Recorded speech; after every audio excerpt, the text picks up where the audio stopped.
Right now, they want to welcome to the program from Rick's Firearm Academy of Detroit, Mr. Rick Ector. How you doing, sir? Mr. Cam, I am doing great. How are you doing this evening? I'm excellent. It's good talking to you again. Yes, it's always a pleasure to be on the show. I've always have been very gracious when an invitation has been extended to me, and I'm glad to be here tonight. Well, look, we love talking to you about what's going on in Detroit. It's not a very happy subject, but the Daily, which is the newspaper for the iPad that Rupert Murdoch puts out, had a big story yesterday. 911 is a joke was the headline. Detroit citizens no longer rely on police as self-defense killings skyrocket, the subhead. And talking about the local rate of self-defense justifiable homicides has climbed 79% from 2010 to 2011. There were 34 justifiable homicides in Detroit last year. That is, again, we're talking almost 3 a month. Right? The number of defensive gun uses, Rick, have to be far higher than that. One of the reasons that the Daily points out is that the police staffing in Detroit is now at some really atrocious levels. The average response time for a priority one call, somebody's breaking down your door and you call 911, is 24 minutes. That is incredible. Well, a couple of things. I mean, you rattled out a lot of stats, but let me just flesh it out and give it some more detail. First and foremost, when we talk about the justified homicides, the DPD, Detroit Police Department, is claiming, okay, well, there were 344 homicides. But when you add in the 34 justifiable homicides, it's 378. There was some local controversy here as to whether justified homicides should be included in the total count. And the measure that I use, I say, well, okay, if all 378 homicides were justified, would we say that the homicide count was 0? And if the answer is no, then I think we got to use the 378 figure. Yeah. And right off the bat, you just mentioned the police response rate of being 24 minutes. The very last time I was on this show, we were talking about that incident in which a person who owned some property in Detroit was checking up on it, making sure that everything was okay.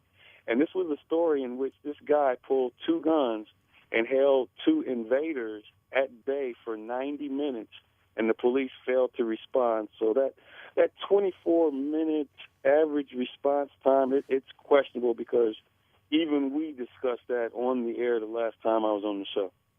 Wow. And so, Rick, are you seeing more interest from citizens, residents there in Detroit who are concerned and they do want to be able to protect themselves? I mean, how is I know we've talked over the past couple of years. You have had really steady business, but is the increase still taking place? I've seen a dramatic increase in terms of enrollment. Not only in the classes that I provide, but just general participation at the local gun ranges. When I take the classes, the participants to the rangemen, the ranges are just completely full, and it's been running that way at least since the beginning of the year.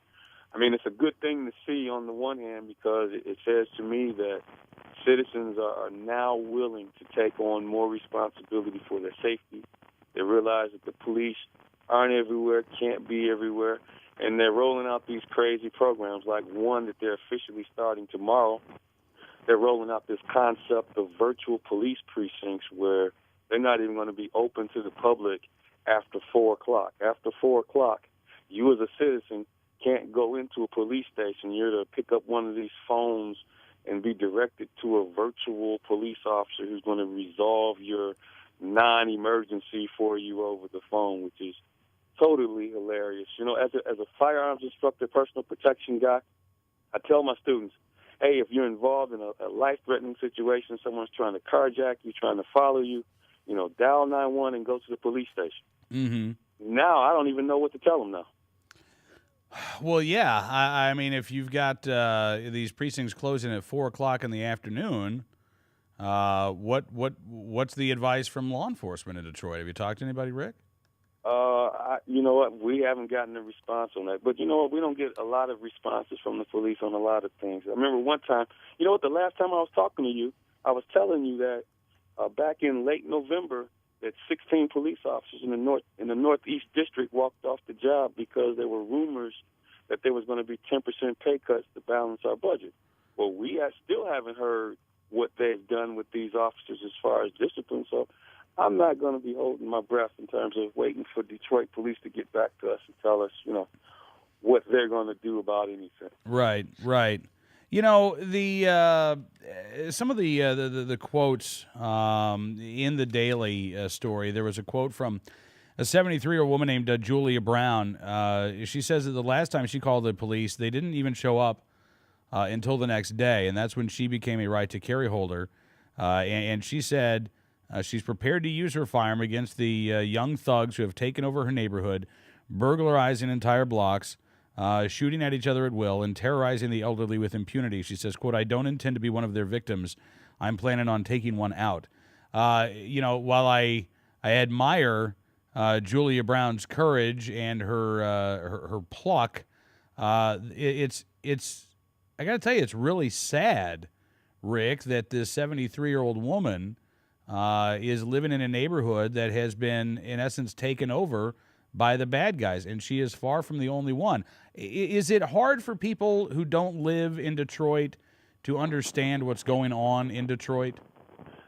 I really think it does because, if you've lived here your entire life like I have, it's always been violent. It's been a violent town ever since I had my earliest memories, man. It's just a tough town. It's just that now, during this day and era of shrinking budgets, less police officers, more crime, you got lenient judges, we're emptying out the prisons. I mean, this is probably the worst it's ever been in my memory as a lifelong Detroit resident. And it's really sad to say that we have, seniors such as the 73-year-old lady that you're quoting from in the article, that she, has been literally forced to take on this more involved role in her personal protection. But, hey, the situation is what it is, and I applaud her for taking, proactive measures to protect herself because for the longest while, that's been my mantra, my clarion call, man. Hey, police can't be here. They're not going to be there. Don't count on them being there.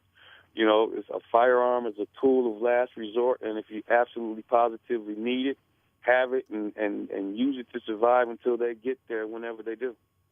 Again, talking with Rick Ector from Rick's Firearm Academy of Detroit. In terms of the new customers that you're seeing, Rick, are these people who are new gun owners as well? Are they people who have been gun owners for a while and now want to be able to carry, a mix of both? Is there a stereotypical new student coming into your class right now? The typical person that I'm getting now, man, is first-time gun owners.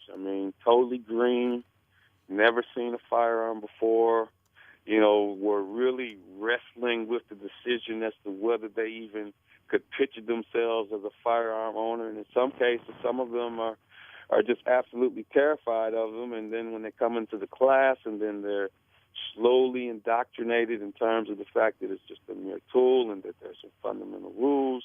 And if you obey these rules, nothing bad can happen. And they suddenly become more familiar with it. And then as we proceed on to the end of the day, they're shooting at a gun range, shooting at a target, man. And I tell you, a lot of them, particularly women, I'm getting a ton of women now.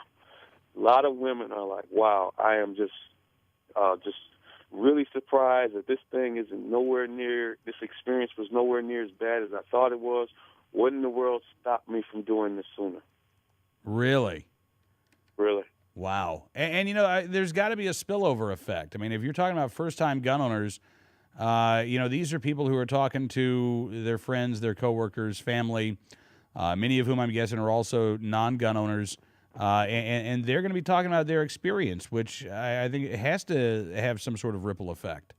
Well, we definitely hope so. One thing that we've noticed, at least from what the media has been saying, at least since Christmas, gun sales have been skyrocketing. I attribute that to, the things we're seeing with the national economy and definitely with the local economy here. Folks are really concerned with crime, and they're hearing about it every day. They're seeing it on the news every day. They're hearing about these atrocious response rates. you got to do something. If you can't leave town, then you have to make the best of it, hunker down, and make plans to take care of yourself and keep your family safe. Again, Rick Ector from Rick's Firearm Academy of Detroit. And Rick, if we've got listeners out there in the Detroit area who are interested in becoming right-to-carry holders, how backed up are you right now in terms of your classes, and how do folks get a hold of you? Well, there are openings, but the classes fill up fast. My dates are listed on the website. I'm at www.detroitccw.com, all one word, detroitccw.com. Give us a call. We'll talk about it, and if firearms ownership is right for you, we'll get you signed up for a class.